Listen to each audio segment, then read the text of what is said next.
ஞாயிற்றுக்கிழமை ஏதாவது சிம்பிளாக சமைச்சிட்டு தூங்கலான்னு பார்த்தா பிரியாணியை வை அதை வை இதை வைன்னு சொல்லிட்டு இவ்வளோ நேரம் கிச்சனில் கிடந்து கொண்டாடி இருக்கு. எப்படி இல்லாமல் கிண்டி பறக்கி ஒரு பிரியாணி வச்சுருக்கேன் பாருங்கள். சூப்பராக வந்திருக்கு. கொஞ்சம் குழஞ்ச மாதிரியும் இருக்குது. அட்ஜஸ்ட் பண்ண வேண்டியதான். நம்ம வைக்கிறது மக்களே பேர்.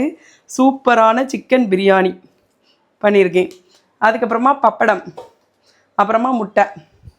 பப்படம் எல்லாருக்கும் தெரியும் பார்த்திங்களா மக்களே. சில ஊரில் அப்பளம்னு சொல்லுவாங்க, எங்கள் ஊரில் பப்படம்னு சொல்லுவோம். அதுக்கப்புறமா முட்டை.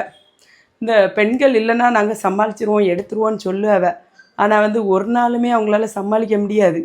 ஏன்னா பெண்கள் இல்லாத வீடுகளில் தான் போய் கேட்டு பாருங்கள், அவங்க சாப்பாட்டு சிங்கி அடிக்கிறது அவங்களுக்கு தான் தெரியும்.